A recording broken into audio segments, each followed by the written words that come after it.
સહજાનંદ સ્વામી મહારાજની જય.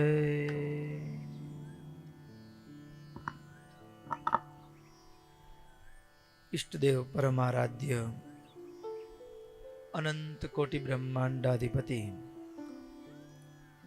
સર્વનિયંતા સર્વ અંતર્યામી ભગવાન સ્વામિનારાયણ એમના દિવ્ય ચરણ કમળ સાનિધ્યમાં ચારે કોર વીટલાઈને બેઠેલા અનંત અનંત અક્ષર મુક્તો એમની જ પાવન સન્નિધિમાં અત્રે ઉપસ્થિત પૂજ્યપાદ ભગવત પ્રસાદ સ્વામી તેમજ કથાભિલાષી એવા બાળ યુવાન વૃદ્ધ સમસ્ત ભક્તો સર્વેને ભગવાન સ્વામિનારાયણની ભાવ સ્મૃતિએ સહિત સાદર જય સ્વામિનારાયણ. વાલા ભક્તો, આપણી ચાલતી શ્રીમદ સત્સંગ જીવન કથા ગંગા એમાંય ગત સત્રની અંદર ભગવાન સ્વામિનારાયણ ગઢપુરમાં બિરાજમાન છે. માગસર મહિનો,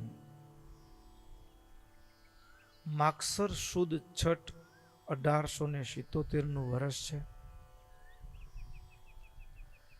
માગસર મહિનો હોવાથી મહારાજે એમ કહ્યું કે માસાના માર્ગશીર્ષોહમ, 12 મહિનામાં માગસર મહિનો તે હું છું, એમ ભગવાન કૃષ્ણએ ભગવદ્ ગીતાની અંદર કહ્યું છે. વિભૂતિ યોગની અંદર માગસર મહિનાને પોતાનું સ્વરૂપ કહ્યું છે. એટલે મહારાજ કે માગસર મહિનામાં અમને ભાગવતની કથા સાંભળવી છે. પ્રાગજી પુરાણીને બોલાવ્યા. પ્રથમ વક્તાની અનુમતિ જોઈએ. પ્રાગજી પુરાણી કીધું મહારાજ મંજૂર છે, હું સંભળાવીશ. મહારાજ કહે મુહૂર્ત જોડાવ. તે મુહૂર્ત બીજા જ દિવસનું આવી ગયું. બીજા જ દિવસનો ઉત્તમ યોગ હતો એટલે મહારાજે કીધું કે સારું લ્યો. કથાનો સમય સવારના 8, 8:30, 9 થી માંડી 12 વાગ્યા સુધીનો, વળી પાછું 12 વાગ્યાથી માંડી બપોરનું મધ્યાહન ભોજન પ્રસાદ, થોડી વિશ્રાંતિ, અને પછી બપોર પછી 3 વાગ્યાથી માંડી અને દિવસનું અંતિમ પ્રહર એટલે 3 થી 6 વાગ્યાનો સમય. પ્રાગજી પુરાણે કીધું મહારાજ બહુ સારામાં સારો સમય છે, વક્તાને થોડો રેસ્ટ મળે બપોરના સમયે. પ્રાગજી પુરાણીએ હા પાડી. કથાનું આયોજન બીજા દિવસથી ભાગવતની કથા, માગસર મહિનો. હવે કોઈ પણ કાર્યનો આરંભ કરીએ પણ મહિમા ન હોય ને તો સ્વાદ ના આવે, આનંદ ના આવે. મહિમા હોય, ઓળખ હોય તો રહ છૂટે મોઢામાંથી, હૈયામાંથી રસ છૂટે, અહો અહો થાય. ઓળખ ન હોય તો સ્વાદ ચૂકી જવાય. એટલે મહારાજે એ માગસર સુદ સાતમના દિવસે જ, આ છઠના દિવસે જ, સાતમથી કથા બેસે છે ભાગવતની, અને એ છઠના દિવસે મહારાજે ભાગવતના મહિમાની વાત કરી. ભાગવત છે શું? મહારાજે માંડીને વાત કરી, એના મહિમાની વાત કરી. એટલે તરત જ દાદા ખાચર આદિક ભક્તો સભાની અંદર બેઠેલા. એટલે મહારાજને કહ્યું મહારાજ એ કથા સાંભળવાનું કોઈ વિધિ જેવું કઈ છે કે કેમ? બીજું કઈ કે ગમે ત્યાં ગમે એ કરે ચાલે કે કેમ? એટલે મહારાજે ભાગવતનો કથા શ્રવણ કરવાનો વિધિ, કેવો વક્તા હોવો જોઈએ, કેવું સ્થળ હોવું જોઈએ, શ્રોતાએ શું કરવાનું, વક્તાએ શું કરવાનું, આવી બધી થોડી મહિમાની વાતો મહારાજે કરી. મહિમાની વાતો કરી પછી ઈચ્છા તો થાય, જેમ ભાગવતમાં જે કથા છે પ્રારંભમાં જ ગત સત્રમાં પણ યાદ અપાવી હતી. ભાગવતના મહિમાની કથા આવે, જ્યારે ગોકર્ણ મહારાજ ધુંધુકારીને કથા સંભળાવતા હતા ત્યારે ભાગવતની કથા ધુંધુકારી તો 7 ગાંઠ વાળો વાંસ હતો ને એમાં એને બેસાડવામાં આવ્યા હતા. પ્રેતનો દેહ હતો. હવે સાંભળવા માટે આપણા મારા તમારા જેવા ઘણા બધા શ્રોતાઓ એ સમયે હાજર હતા સભાની અંદર. 7 દિવસ સુધી કથા સાંભળી. 7મો દિવસ પૂર્ણ થયો, ભાગવત કથા સંપન્ન થઈને એટલે ભગવાનના પાર્ષદો આવ્યા. ધુંધુકારી પહેલા દિવસે પ્રેત એક પાપી જીવ હતો અને 7મા દિવસે મુક્ત બની ચૂક્યો હતો. 7 દિવસમાં એને ધર્મૂળ પરિવર્તન આવી ગયું. એનામાં 7મા દિવસે એ ધુંધુકારી એ પ્રેત નહોતો, એ મુક્ત બની ચૂક્યો હતો અને ભગવાનના પાર્ષદો લેવા માટે આવ્યા. વિમાન લેવા માટે લઈને ધુંધુકારી ધામમાં જાય એટલે બધાય પ્રશ્ન ઉઠાવ્યો કે ભાઈ અમે બધાય કથામાં બેઠા હતા ને એક માટે કેમ, અમારા માટે કેમ નહીં? વાતે સાચી ને, ફળ હોય તો બધાને સરખું મળવું જોઈએ, તો પક્ષપાત કેમ? એને તો વાંસમાં બેસીને કથા સાંભળી છે, બરાબર છે, પણ અમે બધાએ સાંભળી છે સામે છાતી બેસીને. ગોકર્ણ મહારાજને થયું કે વાત તો મુદ્દાની છે, આ લોકોનો પ્રશ્ન મુદ્દાનો છે. ગોકર્ણ મહારાજ કઈ વિચારે ન પહેલા જે ભાગવત કથા કરવાનો આદેશ બોધ એ સૂર્યનારાયણ ભગવાને આપ્યો તો એ પ્રશ્ન ફરી સૂર્યનારાયણ ભગવાનને પૂછ્યો, આવું કેમ થયું? એકને આવીને એકને ના આવે એવું કેમ થયું? ત્યારે સૂર્યનારાયણ ભગવાને કીધું કે સાંભળવામાં ફરક છે. સાંભળવામાં ફરક છે. એમ ઘણીક વખત માણસ ઈચ્છે છે પણ થતું નથી, ક્યાંક ચૂકાતું હોય. શું થતું હોય? ક્યાંક ક્રમ ચૂકાતો હોય, ક્યાંક આજ્ઞાનો ભંગ થતો હોય, એટલે જેવું છે તેવી ફળશ્રુતિની પ્રાપ્તિ ન થાય. તો અહીં કને શ્રીમદ ભાગવતસ્યાપી શ્રવણસ્ય વિધિમ પ્રભો પુરશ્ચર્યા પ્રકારમ ચ વિધિમ દાનસ્ય મે વદ. એમાં પણ એવું કહેવાય કે શાસ્ત્ર ભાગવતનું પુરશ્ચરણ એટલે 108 પારાયણ કરે, 8 પાઠ થાય ભાગવતના તો 1 પુરશ્ચરણ થાય. આપણે વૃંદાવન સેવા અમૃત મહોત્સવ આવે છે ને, એમાં શ્રીમદ સત્સંગી જીવનના 2 પુરશ્ચરણ થશે. એટલે કે 216 પારાયણ, 216 ભૂદેવ સત્સંગી જીવનના પ્રથમ શ્લોક મંત્રથી આરંભીને અંતિમ શ્લોક મંત્ર સુધી એનું પઠન કરશે. અને કહેતા આનંદ થશે કે શ્રીમદ સત્સંગી જીવનનો યજ્ઞ થશે. શ્રીમદ સત્સંગી જીવનનો એક એક શ્લોક બોલાશે અને પાછળ જેમ ઇન્દ્રાય સ્વાહા એમ બોલાય ને, દેવતાઓને આહુતિ આપે, એમ શ્રીમદ સત્સંગી જીવનનો એક એક શ્લોક બોલાશે. એક એક શ્લોક બોલાશે ને પાછળ ઓમ સ્વામી નારાયણાય નમઃ સ્વાહા. આવી રીતે શ્રીમદ સત્સંગી જીવનનો યજ્ઞ થશે અને એ સંપ્રદાયમાં પ્રથમ વખત થશે. તો પુરસ્ચરણ છે, ગમે એવું પ્રારબ્ધ કઠણ હોય તો પ્રારબ્ધને ફેરવી નાખે, કઠણાઈને મિટાવી દે. તો મહારાજે ભાગવતના શ્રવણનો વિધિ પણ કહ્યો, પુરસ્ચરણના પ્રકાર કીધા, દાન કેવું આપવું એની પણ વાત કરી. અને દાન આમ તો એવું છે ભક્તો, જ્યારે ઘણીક વખત આપણે એમ થાય કથા સાંભળી, આપણે કથામાં બેસીએ પણ આપણામાં કથા ન બેસે.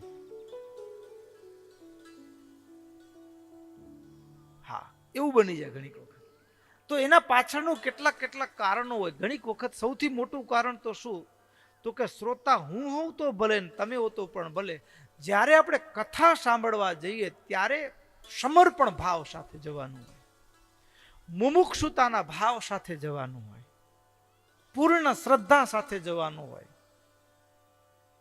હવે મુમુક્ષુતા અને સમર્પણ ભાવને વ્યક્ત કેમ કરવો, તો કે જ્યારે આપણે કથા શ્રવણ કરવા જઈએ ત્યારે કંઈક ભેટ લઈને જવાનું હોય. એટલે આપણે પેલા શ્રીફળ અર્પણ કરીએ ને, એ વાસ્તવમાં આપણા જૂના સંતોએ એક અનોખી પરંપરા આપણને આપી છે. એની આપણને ખબર નથી કે શું કામ શ્રીફળ લઈને જઈએ આપણે. આપણો તો એમ થાય કે અહીંયાથી લીધું ને અહીંયા મૂક્યું ને એ જ પાછું આમ વેપારનો હાલે છે એવું લાગે. શું લાગે? કથા પૂરી થાય ત્યાં સુધીમાં તો એમાં થોડું ઘણું પૈસા થઈ જાય, પણ વાત એવી નથી. જ્યારે કથા શ્રવણ કરવા જઈએ ત્યારે એવું કીધું કે વિદ્વાન તો કોઈ ધનાઢ્ય હોય તો સોનામોર એનાથી ઉતરતો હોય, તો ચાંદી એનાથી ઉતરતો, તાંબા પિત્તળ ના એ મુદ્રાઓ હોય એનાથી ઉતરતો, તો ધાન્ય લઈને જવું. આપણે મંદિરે દર્શન કરવા જઈએ તો ધાન્યની મુઠ્ઠી લઈને જતા. પેલા મંદિરના રૂપચોકી ઉપર પેલી મૂકેલું હોય એનામાં મુઠ્ઠી મૂકે. એ સમર્પણ ભાવ બતાડે છે. અને એ પણ નવો ગરીબ હોય, એની પાસે કોઈ વ્યવસ્થા ન હોય, ગરીબ હોય, તો શાસ્ત્રમાં એવું કીધું, મહારાજ એવું કીધું કે છેલ્લી બાકી એ જે વક્તા છે એના કંઈક એના પ્રત્યેનું સમર્પણ વ્યક્ત કરવાનું કેવી રીતે? તો કે બળતણ લઈને જવાનું છેલ્લી બાકી. અને કદાચ બળતણ લઈ જવાની પણ ત્રેવડ ન હોય તો એને હાથ ધોવામાં કામ લાગે એ સમય પ્રમાણે થોડી માટી લઈને જાવી.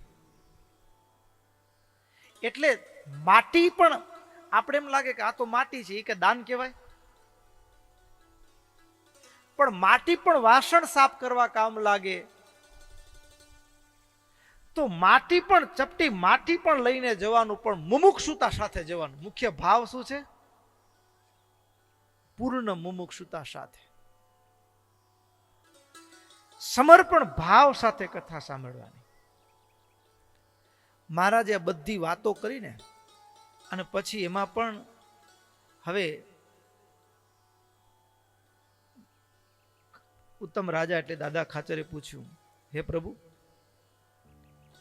આજે તમે કીધું કે કથા સાંભળાવી, કથા કેમ સાંભળી, પુરસ્ચરણ દાનનો, એનો પણ થોડોક હજી વિશેષ કંઈક વાત કરો ને. એટલે મહારાજે કીધું, કથાની અંદર પણ કથા કઈ કથા આપણને વધારે ગુણકારી નીવડે? તો ઘણા બધા શાસ્ત્રો છે. ઘણા એટલે કેટલા? બરાબર ને? ઘણા એટલે કેટલા? તો એની કલ્પના ન કરી શકાય. પણ મુખ્ય હોય એની વાત કરીએ તો મહારાજ કે પુરાણ બે પ્રકારના છે. એક મહાપુરાણ અને બીજા લઘુ પુરાણ. મહાપુરાણ લઘુ પુરાણ એટલે વળી શું? તો કે 18 પુરાણ નામ સાંભળ્યું છે ને? તો 18 વજી બીજા ઉપપુરાણ પણ છે. 18 પુરાણ છે અને એ 18 પુરાણના વરી પાછા બીજા ઉપપુરાણ એટલે કે લઘુ પુરાણ પણ છે. હવે આ જે 18 પુરાણ છે એની રચના, મહાપુરાણ છે જે 18 મહાપુરાણ, એની રચના વેદવ્યાસજીએ કરી છે. અને જે લઘુ પુરાણ છે, ઉપપુરાણ છે, એની રચના એ ઋષિઓએ કરી છે.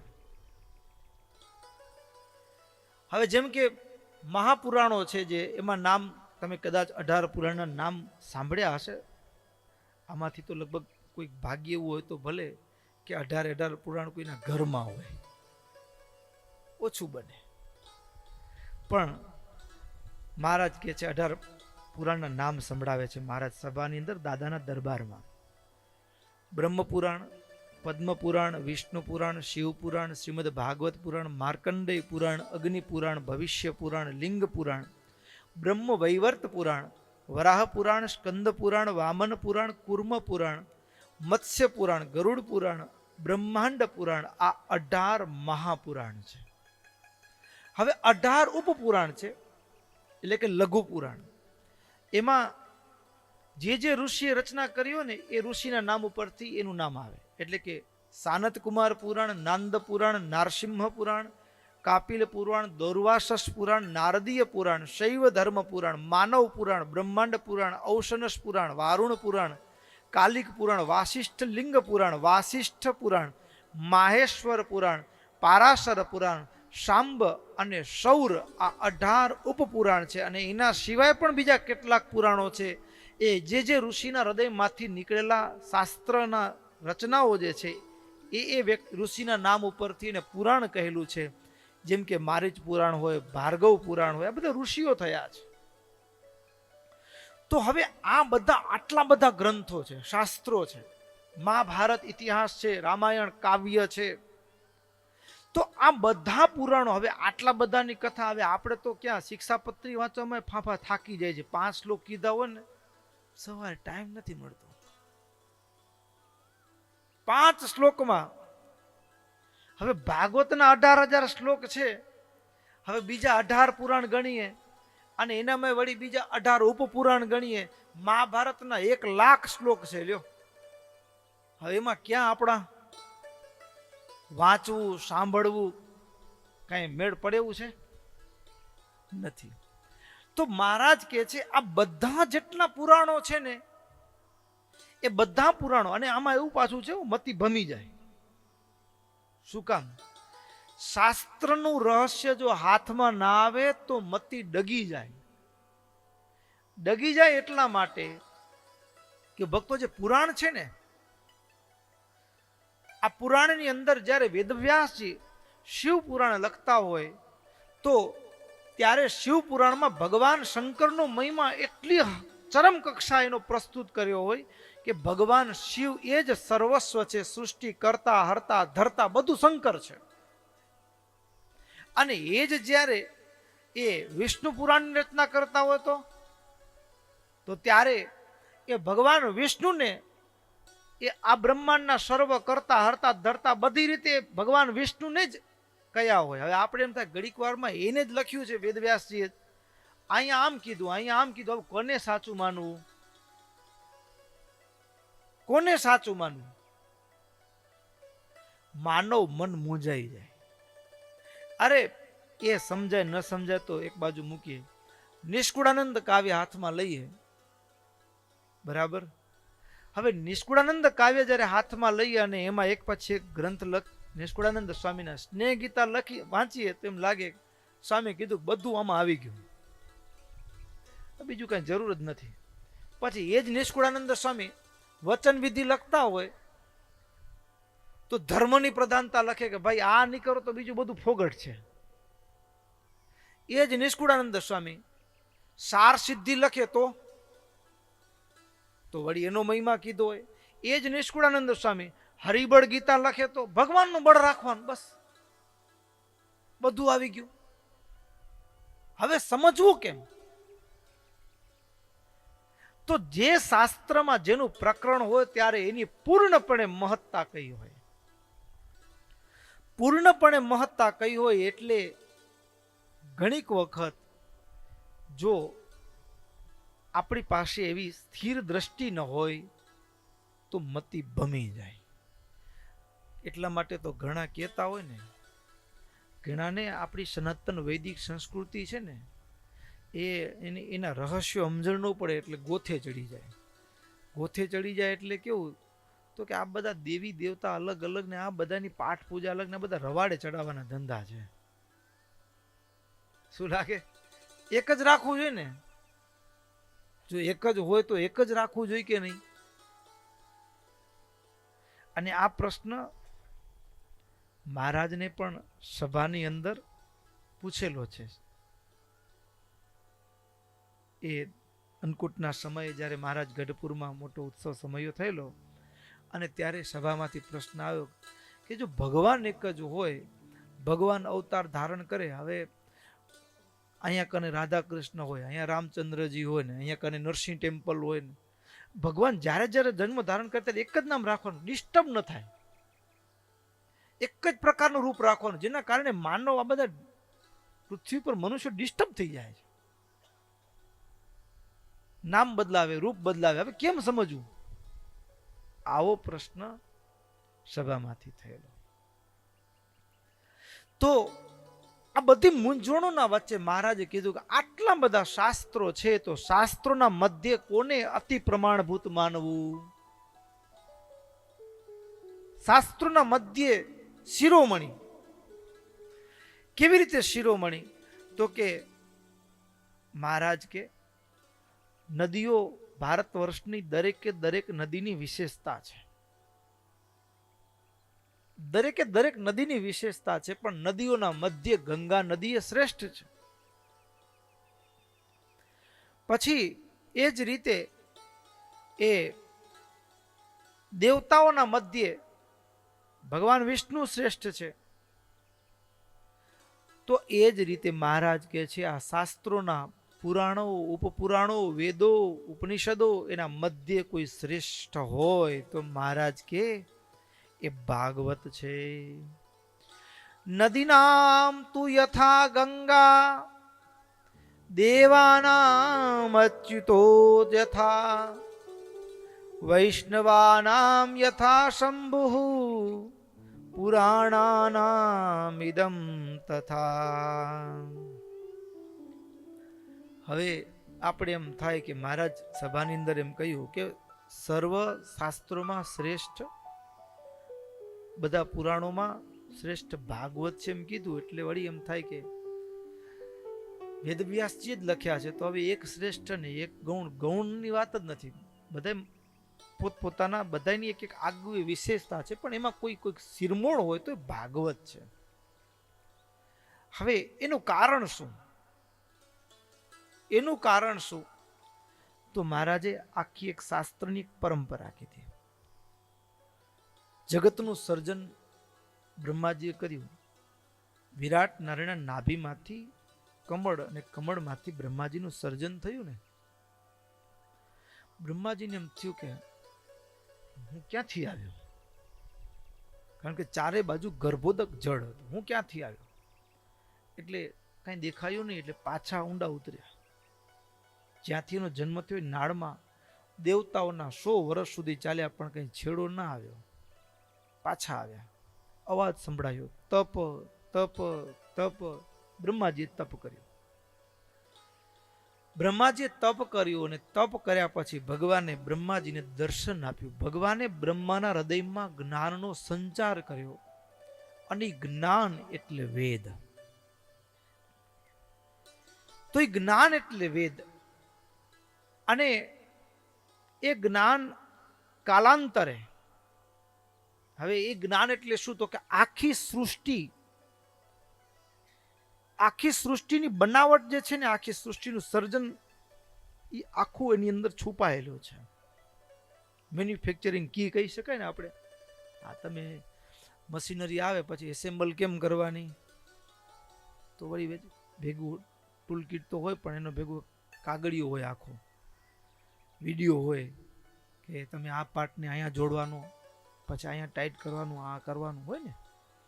એમ આ જે બ્રહ્માંડ દેખાય છે ને, હું તમે જોઈ શકી છે ને, આ બન્યું કેમ? એના એસેમ્બલ પોઈન્ટ બધા ક્યાં ક્યાંથી ચાલે છે કેમ? ગજબ છે ને, જુઓ તમે, છે કે નહીં? હવે આ આકાશમાં જળ અધર વરસાદ વરસે અને આપણે આમ પાણીની બાલટી અધર ઉભી અધર રાખ્યું તો કેટલી વાર રે?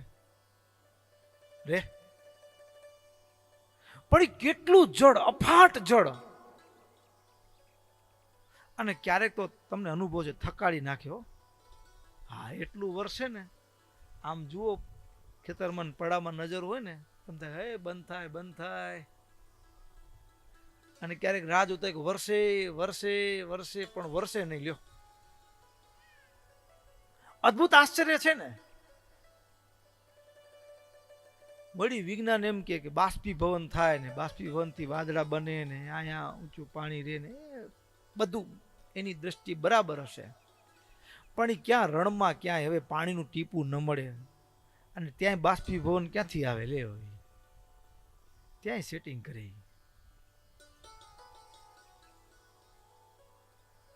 ગજબ છે.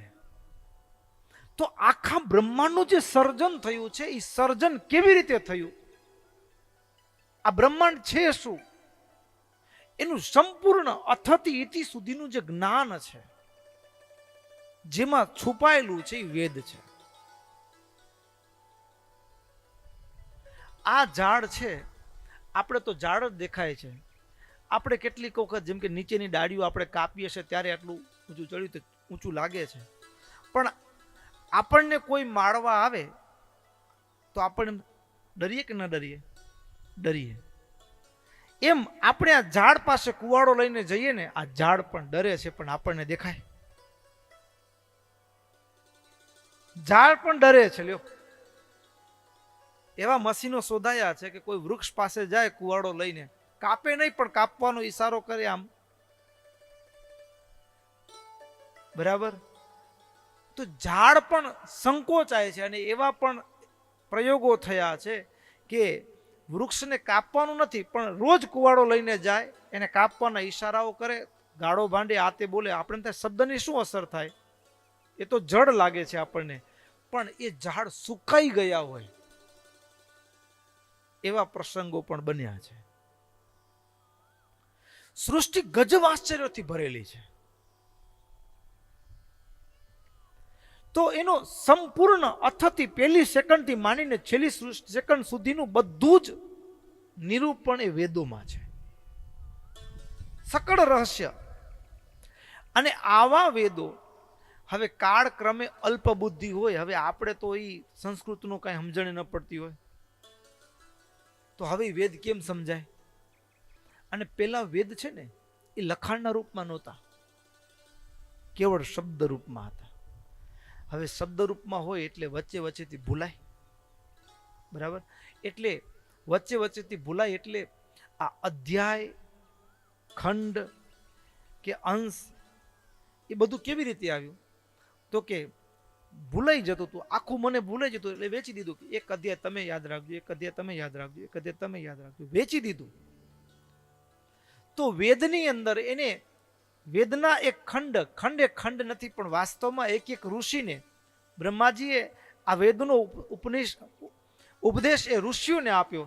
ઋષિઓ જ્યારે વચ્ચે વચ્ચેથી એ અપભ્રંશ થવા લાગ્યું ત્યારે એને વિભાગ કરી કે યુગો સુધી ને સદીઓ સુધી એ ચાલે એટલા માટે એ વલ્લી કે ખંડ કે અધ્યાયના રૂપમાં એને વિભાગિત કરી. પણ તોય છતાં ધીમે ધીમે ધીમે ધીમે આપણે યાદશક્તિ તો સાવ ખતમ થવા આવી ગઈ. આમ તમે વિચારો લ્યો, આપણે તો હવે છોકરા આ જમાનામાં આપણે બધા એમ માની કે આપણે હોશિયાર છીએ ને આ ગરડા કાંઈ સમજણ જ નથી પડતી, બરાબર. પણ ગજબ શું વાતનો છે ખબર છે? હા, જેને વાંચતા ના આવડતું હતું ને એ બાપાને પેલા 400 કીર્તન કંઠસ્થ હતા અને આપણને વાંચતા આવડે છે તો 4 લીટીએ કંઠસ્થ નથી. છે કે ગજબ નથી?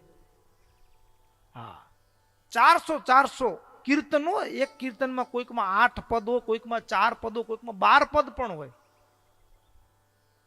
4 પદની એક ચોવાર ગણી એવા 400 કીર્તન કંઠસ્થ હોય.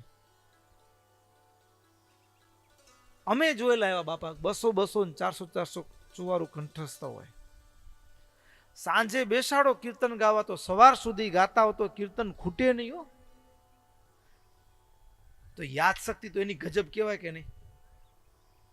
તો ધીમે ધીમે કાળ ક્રમે સ્મૃતિ પાછી અપભ્રંશ થવા લાગી એટલે પાછું એમાંય ભાગ કર્યા હતા, એમાંય વચ્ચે વચ્ચે જવા લાગ્યું. અને ત્યારે ભૂમંડળ ઉપર ભગવાને એક લુપ્ત થતા જ્ઞાનને ટકાવી રાખવા માટે અવતાર ધારણ કર્યો. વેદવ્યાસજી રૂપે અવતાર ધારણ કર્યો ભગવાને. બોલવામાં હતું એટલે ભૂલાઈ શકે એટલે એને લખાણનું રૂપ આપ્યું વેદવ્યાસજીએ. મૂળ તો વેદ એક હતું, એના 4 ભાગ થયા: ઋગ્વેદ, યજુર્વેદ, સામવેદ, અથર્વવેદ. પણ વળી પાછી ગડબડ. હા, ગડબડ ક્યાં હોય તો કે આપણે વેદના સંસ્કૃતનો અભ્યાસ ગહનતામાં હોય, અર્થ પણ એટલા બધા ગહન હોય કે સમજાય નહીં. તમે સમજો ને કે એકાદ અર્થ પણ આપણે જોઈએ ને તો વેદના અર્થ કેટલા જટિલ છે, કારણ કે શબ્દ અનેક અર્થી હોય. એક શબ્દના અનેક અર્થ થાય, એક શબ્દના અનેક અર્થ થાય. અને એમાં તો ઘણીક વખત માણસ મિસલીડ થઈ જાય, મિસગાઈડ થઈ જાય. અજે ન યજે, અજવડે યજ્ઞ કરવો, અજવડે યજ્ઞ કરવો. હવે જેને માંસાહાર પ્રિય હતું એ અજ એટલે બકરા વડે યજ્ઞ કરવો અર્થ કાઢી લીધો. જે સાત્વિક લોકો હતા એને કીધું કે ભાઈ જે કોઈકનું જીવન છીનવે એને દેવ કેમ કહેવાય? અજેનો યજે, અજવડે યજ્ઞ કરવો. હવે યજ્ઞની અંદર દેવતાઓને આહુતિ આપવાની છે. હવે કોઈકનું જીવન છીનવીને દેવ કહેવાય કે દાનવ કહેવાય? દાનવ કહેવાય. જીવતદાન આપે ને આપણે એમ કે અરે ખરેખર દેવ જેવો માણસ છે, આ દેવ જેવો ખરા ટાણે. તો વેદની અંદર અજેન યજેત લખાયું છે શ્રુતિની અંદર, પણ અજનો અર્થ બકરો હોઈ શકે નહીં, કારણ કે કોઈનું જીવન છીનવા એ દેવ કોઈનું જીવન છીનવે નહીં, દેવ જીવન આપે. તો અજનો અર્થ શું? ન જાયતી ઇતિ અજ. ભગવાનનું પણ એક નામ છે ઓમ અજન્મને નમઃ, જેનો જન્મ નથી. ન જાયતે, જન્મ તો નથી જે, એ અજ કહેવાય. બ્રહ્માજીનું પણ નામ એક અજ છે. પછી 3 વર્ષ ડાંગર જૂની થાય પછી વાવો તો ઉગે નહીં, એટલે હવે એનામાં જન્મવાની તાકાત ખતમ થઈ ગઈ. એના વડે યજ્ઞ કરવાની વાત છે. હવે શબ્દ તો સૂત્રાત્મક ભાષા છે, એટલે રવાડે ચડાય કે ન ચડાય? ચડી જાય માણા રવાડે ચડી જાય. એટલે પછી વળી પાછું એનામાંથી પણ સારભૂત ઉપનિષદો જ્ઞાન ભાગ આવે. એમાં વળી આપણે એમ કે આ લાંબુ લચક મૂકો ઉપાધિ, ટૂંકું ટચ કયો ને. એટલે વેદવ્યાસજીએ એનામાંથી પણ ઉપનિષદના જ્ઞાનમાંથી પણ આખી મોટી વાર્તા સાંભળવા મારી પાસે ટાઈમ નથી, મને ટૂંકું એક વાક્યમાં કહી દો. અત્યારે શોર્ટ વિડીયો બધાને ગમે છે ને, બરાબર? તો વેદવ્યાસજીએ ટૂંકામાં જ્ઞાનને એક જ શબ્દમાં કેવું હોય તો એના માટે બ્રહ્મસૂત્રની રચના કરી, જેને શિક્ષાપત્રીમાં મહારાજે કીધું અમારું આધ્યાત્મિક શાસ્ત્ર છે, વ્યાસ સૂત્ર. વ્યાસ સૂત્ર એ અમારું આધ્યાત્મિક શાસ્ત્ર છે, જેના ઉપર રામાનુજાચાર્ય ભાષ્ય કર્યું છે, શ્રી ભાષ્ય. હવે એ સૂત્ર આપણે કીધું ખરું ટૂંકું કયો, પણ વળી એમાં સમજણ ન પડી, બરાબર? એટલે માણસ શું કરે? ભગવાન સર્વત્ર વ્યાપીને રહ્યા છે. ઉપનિષદમાં કીધું ઈશા વાસ્યમ ઇદગુમ સર્વમ. પણ મને કે તમને કોર્ટમાં કેસ કેમ જીતાય? પુરાવો હોય તો. ભરોસો ક્યારે આવે? ખાતરી શું? શું પ્રશ્ન પૂછી પેલો આપણે? તમે કયો છો ને, અમે વિશ્વાસ કેમ કરી લે? પુરાવો બતાવો. માનવ મન પુરાવા માંગે. એટલે વેદનું જ્ઞાન હતું, ઉપનિષદનું જ્ઞાન હતું, બ્રહ્મસૂત્રનું જ્ઞાન હતું. હવે માણસ પુરાવા માંગે. પુરાવા માંગે તો પુરાવાના ઉત્તર રૂપે વેદવ્યાસજીએ પુરાણની રચના કરી. પુરાણ એટલે પુરાવા. આપણે એમ થાય કે ભગવાન આ ઝાડમાં હશે, આ રજમાં શું ભગવાન હોઈ શકે? હોઈ શકે? પુરાવો શું? ત્યારે ભાગવતના પાનાઓ ખોલીએ, પુરાણના પાનાઓ ખોલીએ એટલે હા, પૂછી જુઓ પ્રહલાદને. જલે વિષ્ણુ થલે વિષ્ણુ, વિષ્ણુ પર્વત મસ્તકે. એ થાંભલામાંથી ભગવાન પ્રગટ થાય, પુરાવો છે.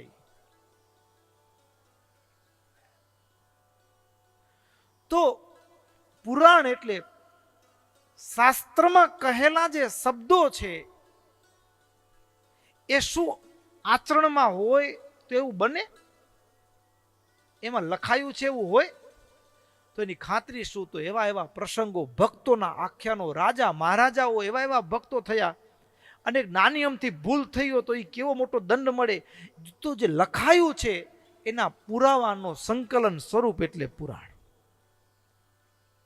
હવે 17 પુરાણ વેદવ્યાસજીએ લખ્યા. મહાભારતને 5મો વેદ કહેવાય. એવું અદ્ભુત મહાભારતની અંદર તો ધર્મ, જ્ઞાન, વૈરાગ્ય, ભક્તિ, મોક્ષ આ બધાનું સ્પષ્ટપણે વર્ણન કર્યું. ઘણું બધું લખાયું. 17 પુરાણ મહાભારત, વેદના 4 વિભાગ કર્યા વેદવ્યાસજી. આ બધું કર્યા પછી પણ વેદવ્યાસજીને સંતોષ ન થયો. અને ભાગવતની કથા છે, પ્રથમ સ્કંદમાં જ પ્રારંભમાં આવે છે. વેદવ્યાસજીને સંતોષ ન થયો. ભક્તો, એક બાજુ આપણે એમ કહીએ કે વેદવ્યાસજી ભગવાનના અવતાર હતા, બીજી બાજુ એમ કહીએ કે વેદવ્યાસજી ઉદાસ થઈ ગયા અને સંતોષ ન થયો. કેમ મેળ ખાવી વાત છે? પણ ભક્તો, શાસ્ત્ર ને સમજવું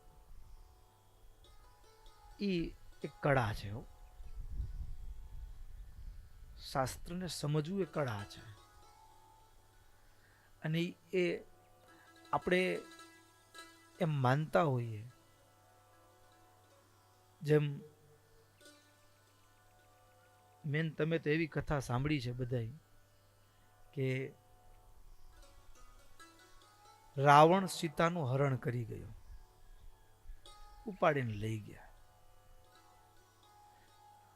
પણ એવું કહીતું ન ચાલે કે ભગવાન રામે એના એક ભક્ત વિભીષણને બચાવવા માટે, એને તારવા માટે આખું એવું એક ગોઠવણી કરીને એવી એમ જબરની ઝાલ બિછાવી, ઝાડ, એમ કહીતું ન ચાલે. આમ ફેરવીને પાછું ફેરવીને જુઓ તો દેખાશે.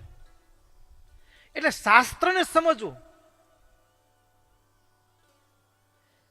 જે એક એની ટીટોળી, ગિરી શિખર પર ટીટોળી બેઠી, ગાતી ગોવર્ધન ધારી રાત, એક સમેરે તેને તૃષ્ણા લાગી, એક સમે તેને હા. અરે ટીટોળીએ ગિરી શિખર ઉપર બેઠીને તૃષ્ણા લાગી, પણ નામ બોલતી હતી ભગવાનનું, તો ભગવાને એને પાણી પાવા માટે આખું બ્રહ્માંડ બુડાડ્યું છે, ટોચ સુધી પાણી પહોંચાડ્યું ને એ પાણી પીધું. લ્યો, ઈ શું કરી શકે? ભગવાન એના ભગત માટે શું ન કરી શકે?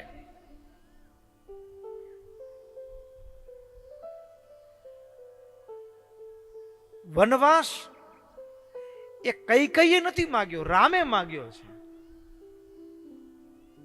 વનવાસ કૈકેયીએ નથી માગ્યો, રામે માગ્યો છે. શું કામ? જ્યારે રાજ્યાભિષેકનો પ્રસંગ આવ્યો ને એ સમયે યુવરાજ તરીકેની વાત એ દશરથે કહી કે હવે મારે નિવૃત્ત થવું છે, રામ તું રાજગાદી સંભાળ. અને ત્યારે રામ એ દશરથના ભવનમાંથી નીકળ્યા પછી સૌથી પહેલા એ માં કૈકેયી પાસે ગયા. રડતા રામને જોઈ કૈકેયીએ કીધું, કેમ રામ તારી આંખમાં આંસુ? તો કે માં રડું નહીં તો શું કરું? એવું તે શું થયું? તારા પિતાએ ઠપકો આપ્યો? કોણ વઢ્યું તને? શું દુઃખ છે? તો કે પિતા મને રાજગાદી આપવા ઈચ્છે છે. માં કૈકેયી તો મોટી ઉંમરના હોવા છતાંય એટલા આનંદમાં આવી ગયા, ઠેકડો મારી ગયા. અરે રામ, હોય આનાથી કોઈ સારા સમાચાર? આખું અયોધ્યા ઈચ્છે છે કે રામ રાજા બને, તેમાં રડવાનું છે શું? આખું અયોધ્યા ઈચ્છે છે. ત્યારે રામે એટલું કીધું. કૈકેયીને ખબર નથી, પણ રામ તો સર્વજ્ઞ છે ને. રામ એમ બોલ્યા કે માં, હું કેવળ રાજગાદી કરવા નથી આવ્યો. એક ગુરુના શબ્દે સબરી શ્વાસ ટકાવીને બેઠી છે. રોજ સવારે આંગણું વાડે છે, રાહ જુએ છે, મારો રામ આવશે, રામ આવશે, રામ આવશે. મારો હનુમાન મારી રાહ જુએ છે. અરે અસુરોની વચ્ચે મારો ભગત બેઠો છે, એનો એક એક શ્વાસ કેમ નીકળતો હશે ને તો હું જાણું છું. એ મને બોલાવે છે. એટલે 14નો આંકડો છે ને, એ કૈકેયીનો નથી, એ રામનો આંકડો છે. અને જો હકીકતમાં કૈકેયી એમ ઈચ્છતી હોય કે મારો દીકરો રાજા બને, તો 14 વર્ષ નો મંગાય, એમ મંગાય કાયમ રામ વનમાં રહે. કાયમ વનમાં રહે એવું માંગવું જોઈએ. 14 વર્ષ ન ચાલે. કારણ શું? તો કે ઈ પ્રજાના ચહિતા છે. 14 વર્ષ પછી આવશે તો પ્રજા એને ચાહે છે, ફરી પાછા એ જ બેસી જવાના છે. તો રામની યોજના છે. એટલે શાસ્ત્રને સમજવા ગહન છે, માનવ બુદ્ધિથી સમજાય નહીં. તો હવે એ ઘણીક વખત એવું બની જાય ભક્તો કે એ શાસ્ત્રમાં એ ભગવાન કે એ વિશિષ્ટ મહાપાત્રો છે ને, એ મારાને તમારા હૃદયની વ્યથાને વાચા આપવા માટે એ પોતાનામાં, જેમ કે ગરડા મધ્યનું 7મું વચનામૃત લઈએ આપણે, બરાબર. મુક્તાનંદ સ્વામીએ પ્રશ્ન પૂછ્યો કે મહારાજ, ભગવાનના ભજનમાં અંતરાય કરે એવો એકે સ્વભાવ રાખવો નથી પણ તો રહી જાય છે, એનું કારણ શું? હકીકતમાં આ પ્રશ્ન મુક્તાનંદ સ્વામીનો છે જ નહીં. મુક્તાનંદ સ્વામીમાં એવો એક પણ સ્વભાવ નહોતો કે જેને ભગવાનના ભજનમાં આડો આવતો હોય. એકે સ્વભાવ નહોતો. લ્યો, ખાતરી શું? એવી એક પણ વસ્તુ નહોતી કે જેને ભગવાનના ભજનમાં આડી આવે ને એને રાખી હોય. અરે લોજમાં જ્યારે વર્ણી રૂપે મહારાજ પધાર્યા અને મહારાજ ધ્યાન કરાવતા હતા, ધ્યાન કરાવતા કરાવતા એ સમયે અમારા સાધુના તુમડા પત્તર હોય ને, હવે તો લાકડામાંથી બનાવી છે, પણ તુમડું દુધિયા જેવું ઝાડ હોય, એનું ફળ છે તુમડું, અને એનો કાચું હોય ત્યારે એમાં દોરો બાંધી દે. પછી જેમ જેમ મોટું થાય, આ જ ઝાડ હોય ને તમે એમને વચ્ચે કસીને બાંધેલું હોય ને, પછી મોટું થાય તો વચ્ચે દબાયેલું રહે કે ન રહે? કાપો પડી જાય ને. એમ તુમડાનો ભાગ, વચ્ચેનો ભાગ સાંકડો રહે અને ઉપર ને નીચે મોટું થઈ જાય. પછી જ્યારે પાકી જાય ત્યારે છોડી નાખે અને ઉપર થોડુંક ખાંચો મારી અને પછી અંદરના બીજડા હોય ને કાઢી નાખે અને પછી થોડુંક સાફ કરી દે, તેલ પાઈ દે. એ તુમડું કહેવાય. હવે આવું તેલ પાઈને તડકે સૂકવા મૂકેલું તુમડું, અને દરિયાકાંઠાનો પ્રદેશ લોજ એટલે કાગડા હોય એ સ્વાભાવિક છે. અને ત્યાં આશ્રમની દિવાલ ઉપર કાગડો બેઠો કા કા કા કરવા લાગ્યો. એટલે મુક્તાનંદ સ્વામી કાગડાનો શબ્દ સાંભળ્યો અને થયું કે કાગડો આવશે ને તુમડાને ચાંચ, એની ટેવો છે ચાંચ મારવાની. અને એમાં એવું કે કોઈ માંસાહારી પશુ કે પક્ષી જો એનો ઉપયોગ કે એને અડી જાય તો એ ઉપયોગમાં ન લેવાય. એટલે પછી એ તુમડું ઉપયોગમાં આવે નહીં. એટલે મુક્તાનંદ સ્વામી ધ્યાન કરતા હતા, પણ મન ક્યાં ગયું? કાગડાનો કાં કાં સાંભળીને તુમડામાં ગયું. તુમડામાં ગયું ને એટલે તરત જ વર્ણીના વેશમાં મહારાજ કીધું, સ્વામી કોનું ધ્યાન કરો છો, મારા ભગવાનનું કે તુમડાનું? કોનું ધ્યાન કરો છો, ભગવાનનું કે તુમડાનું? કોનામાં વધુ માલ છે, તુમડામાં કે ભગવાનમાં? દૈવત તુંબી પાત્ર મેં કીવા દૈવત હોય, કોનામાં વધુ માલ છે? આમ જે કીધું ને, મુક્તાનંદ સ્વામી ઉભા થઈ ગયા, મહારાજના ચરણમાં માથું મૂકી દીધું. મહારાજના ચરણમાં માથું મૂકી દીધું. મહારાજ કરતા 22 વર્ષ મોટા હતા, 22-23 વર્ષ મુક્તાનંદ સ્વામી મોટા.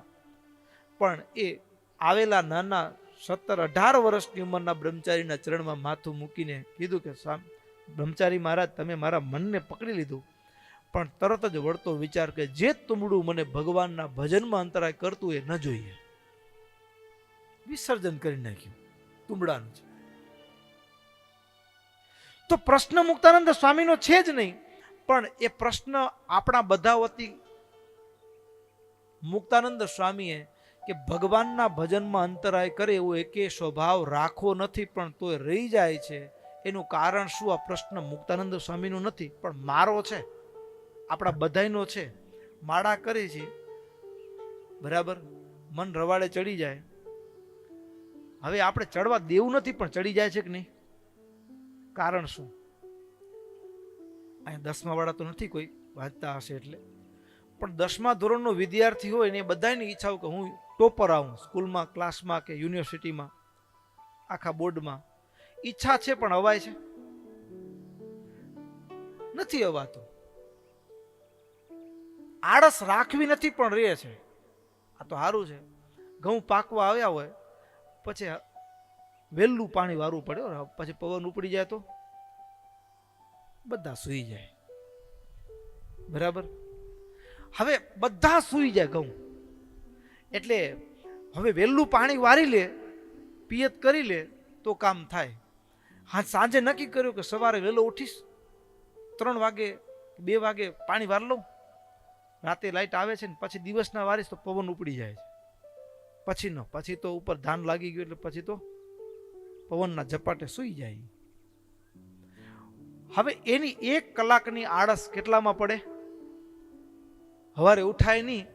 આળસ રાખવી નથી, પણ 1 કે 2 કલાકની ઊંઘ કેટલા રૂપિયામાં પડી? પડે કે ન પડે? 1 કે 2 કલાકની જ ઊંઘ હોય, બહુ મોંઘી પડે એ બિલ મૂંઘ. આળસ રાખવી નથી પણ રહે છે. તો મુક્તાનંદ સ્વામીનો પ્રશ્ન નથી, પણ પ્રશ્ન કોનો છે? આપણો છે. પણ પૂછ્યો કોને? મુક્તાનંદ સ્વામી. વાસ્તવમાં વેદવ્યાસજીને મૂંઝવણ નથી. 17 પુરાણની રચના કર્યા પછી વેદવ્યાસજીને મૂંઝવણ નથી, એને ઉદાસીનતા નથી. પણ આ પુરાણો વાંચ્યા પછી માનવ મન ક્યાંક મૂંઝવણમાં આવશે, એટલે માનવ મનનું ભાવ ચિત્ર વેદવ્યાસજી પોતાના જીવન ઉપર ઓઢીને વ્યક્ત કર્યું છે. અને ઉદાસ થઈ ગયા. ઉદાસ થઈ ગયા અને ઉદાસ થયેલા એ વેદવ્યાસજીને અને ત્યાં નારદજી ફરતા ફરતા નીકળ્યા અને એ નારદજી કીધું કે આપના મુખ ઉપર ઉદાસી. તો કે એમ થાય છે કે બધું આટલું બધું કર્યું પણ છતાં જેવું થવું જોઈએ એવું નથી થયું, હજી કંઈ ખૂટે છે. ત્યારે નારદજી કીધું કે તમે બધા શાસ્ત્રોની રચના તો કરી છે, પુરાણોની રચના તો થઈ છે, પણ એમાં હજી જેવું જોઈએ તેવું એકાંતિક ધર્મનું નિરૂપણ. અને આ જ્યારે વાત આવી ત્યારે વેદવ્યાસજીએ સકલ શાસ્ત્રોના સારરૂપ એ શ્રીમદ ભાગવતની રચના કરી છે. યદર્થમ અવતારસ્તે સમ્યક તન્ન ત્વયા કૃતમ અપૂર્ણ કામતા તસ્માત હૃદયે તવ વર્તતે. નારદજી કહે છે, જે કામ માટે તમારો અવતાર થયો છે કે જ્ઞાન, સમ્યક જ્ઞાનનું પ્રવર્તન કરવું, આત્યંતિક શ્રેયસે ત્વમ જનાનામ રચયાનદ ત્વત્કૃત ગ્રંથ સર્વસ્વમ પુરાણમ કેવલમ રસમ.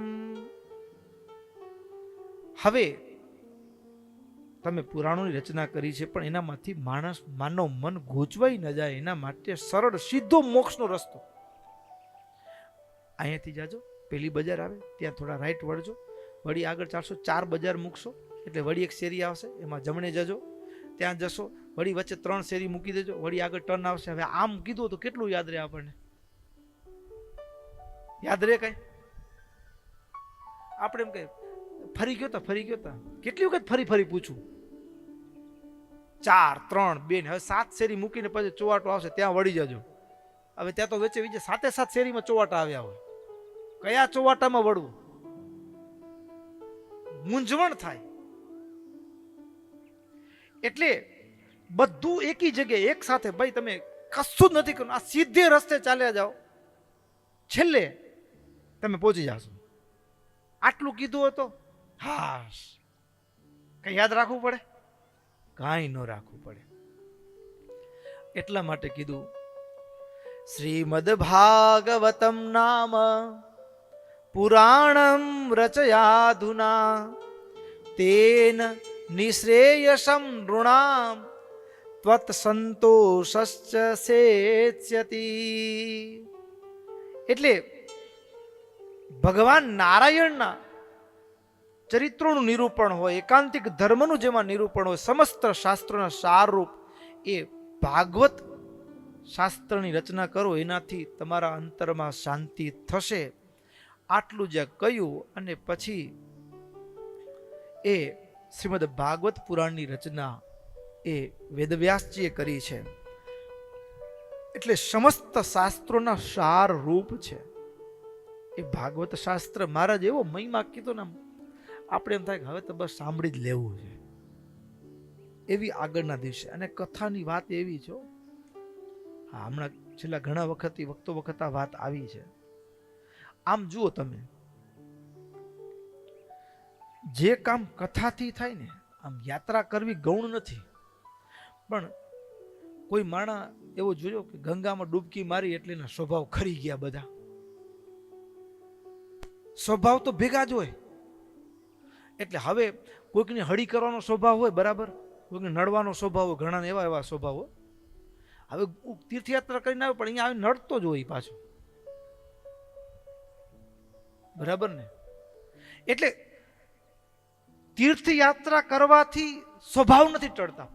પાપ ટળે, પાપ બળે, પણ પાપ જેનાથી થાય છે શેનાથી? તો કે સ્વભાવના કારણે પાપ થાય, ભૂલ થાય. હવે સ્વભાવ તો ભેગો ને ભેગો રહ્યો, એટલે યાત્રા કરીને આવ્યા તો પાછા વળી નવા ચાલુ. તપ કરીએ પણ તપથી સ્વભાવ ન જાય, ઉલટાનો ક્રોધ વધે. ઉપવાસ કર્યો ને તેથી કોઈ કામ બતાવે, હવે નથી ખાધું તોય મને શું કામ બતાવતા હશો તમે? હા, ઉપવાસ કરવાથી ઘટવું જોઈએ. તમે જાણે કે ચૂલા ઉપર બેસાડ્યા હોય ને એવા ધગલ તાંબા જેવા થઈ જાય. અને તપસ્વીઓને ક્રોધ બહુ હોય પાછું. હા, એટલે વ્રત, જપ, તપ, યોગ, દાન આ બધું કરી પણ સ્વભાવ ન જાય. સ્વભાવ એ સત્સંગ કથા થઈ જાય. આ ભાગવત જેવા શાસ્ત્રોની કથા સાંભળે, સત્શાસ્ત્રોની કથા સાંભળે, સત્પુરુષોના યોગમાં રહે ને તો જાય. કથાની વાત જુદી છે.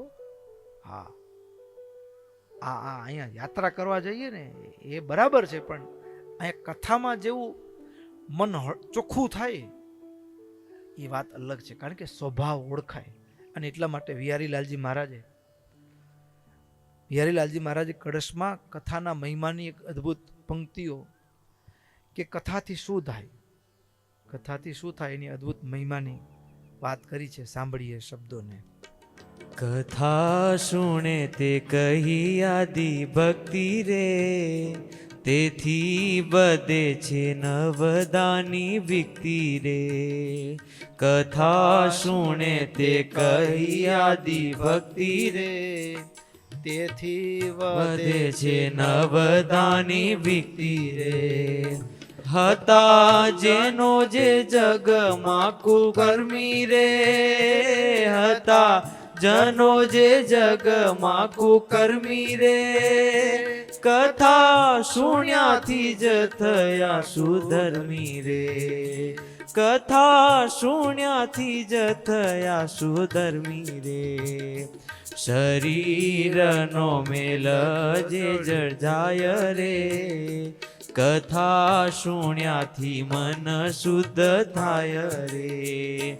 હરી કથા જે જનન શુણકાન રે, હરી કથા જે ન શુણે જ કાન રે. તેને હરિનું નવ થાય જ્ઞાન રે. સમીપ આવે મરવાનું જ્યારે રે, ધીમે ધીમે અન્નત જાય ત્યાય રે. સત્સંગમાંથી પડવાનું થાય રે, સત્સંગમાંથી પડવાનું થાય રે. ધીમે ધીમે કૃષ્ણ કથા તજાય રે. જેને કથા કેરું અજીર્ણ થાશે રે, કથા સુણ્યાથી રુચિ ઉઠી જાશે રે. આળસ આવે સુણતા લગાર રે, આળસ આવે સુણતા લગાર રે. તો જાણવું અંગે થયો વિકાર, સતસંગનો કૃષ્ણ કથા જ પાયો રે. જો તે કદાપી ન બળો જણાયો રે. સતસંગ રૂપી શુભ હવેલી રે, સતસંગ રૂપી શુભ તો હવેલી રે. પડી જવાની ગણવી વહેલી રે, પડી જવાની ગણવી હવેલી રે. પડી જવાની ગણવી હવેલી રે, પડી જવાની ગણવી વેલી રે. શરીરનો મેલ જડેથી જાય, કથા સુણ્યાથી મન શુદ્ધ થાય. હરી કથા જે ન સુણે જ કાન, તેને હરિનું નવ થાય જ્ઞાન. શરીરનો મેલ જડેથી જાય, કથા સુણ્યાથી મન શુદ્ધ થાય. અહીંયા આબુ ગહી ગહી નવડાવી ને, હા, પણ સ્વભાવ એવા હોય. અને આમ જુઓ, હાબુ ગઈ ગઈ નવડાવ્યા હોય ને, લગ્ન ન થયા હોય ને, ત્યારે પેલા ઉપરનું ચામડું જોઈને પેકિંગ પસંદ કરે માલ. બાઈઓ તો ભાઈ ગમે હોય, શું જોઈને પસંદ કરે? પેકિંગ જોઈને. પછી એટલે એ પેકિંગમાં તો એવું હોય ને, ઉપર પોલીસ જોરદાર કરી દીધી, સમજ્યા ને? હા, પાવડર ને મેકિંગ પાવડર ને એમાં પાછું પેકિંગ કરવામાં વળી બીજા બોલાવ્યા હોય પાસે બહારથી, ઘસી ઘસીને વળી. હા, વરરાજાને એવું લગાડી દીધું હોય ને, ભાઈઓને સજાવાળા દુનિયા આખી અલગ હોય ને, પાછી પેકિંગ કરવાવાળા બીજા હોય. પણ પછી એ પેકિંગ જોઈને કેટલા દે આનંદ. પણ મન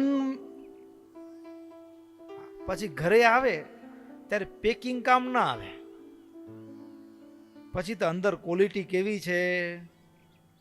અને પછી સવારે 8 વાગે ઉઠે ને પછી ઉઠાડ્યા, બધું કામ મને જ કરવાનું, આમ ગગડાટી બોલાવ્યો.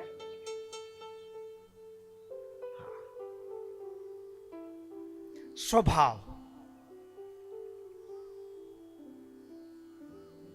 સ્વભાવની શુદ્ધિ. એ પછી ભાઈઓની જ વાત નથી, ભાઈઓ નીકળ્યો. ઘણી વખત ઓલા ફાકતા હોય ને, બોટલ પીતા હોય ને, ઢીંચતા હોય ને, બધા આવી જાય બેચારા. કેટલા બાઈઓ રડતા હોય. હમણાં અમને એક જગ્યાએ આ ધર્માદો લેવા ગયા ને, તો 10 વાગે પહોંચ્યા અમે એના ઘરે. હો, તે ભાઈ સૂતા હતા 10 વાગે. 10 વાગે ભગવત સ્વામી જ ભેગા હતા. 10 વાગે ભાઈ સૂતા હતા. નામ ઠામ નહીં દઉં. પછી એના ધર્મપત્ની ગાડીમાંથી હરિભગત ઉતર્યા કે સંતો ધર્માદો લેવા આવ્યા છે, એટલે બેન બિચારા ઘરમાંથી રૂપિયા લઈ આવ્યા, ધર્માદો લખાવ્યો ને. પછી ગાડીમાં હરિભગત જે ડ્રાઈવર હતા ને, એ કીધું કે સ્વામી હજી ઉતા હશે. એટલે અમને તો થયું આશ્ચર્ય થયું કે હજી ઉતા હશે. એ કે સ્વામી પી દે. એટલે અમને દયા આવી, સમજ્યા ને? અમે ગાડીમાંથી ઉતર્યા. ગાડીમાંથી ઉતર્યા તો અંદર ઘરમાં ગયા તો બરાબર મગમગતી સુગંધ આવે, બગીચો જાણે આખો અહીંયા આવી ગયો. હલાવ્યા. હો, કેટલી વાર સુધી હલાવ્યા, કેટલી વાર હલાવ્યા. હા, હું અમે પછી જોયું આમ થોડુંક આમ કે સામી આવે એમ. હા, સામે શું કામે? જમાવટ થઈ ગઈ. હવે આપણે એને સમજાવવા કેમ લેવામાં? હવે આ જોયું, બિચારા બેન અંદર ઘરમાં રડવા લાગ્યા કે અમારું આખું ગ્રસ્ત જીવન બરબાદ થઈ ગયું. એને કોઈ સમજાવો, એને છોડાવો. એ એક નારીની વ્યથા જ. હલાવ્યા.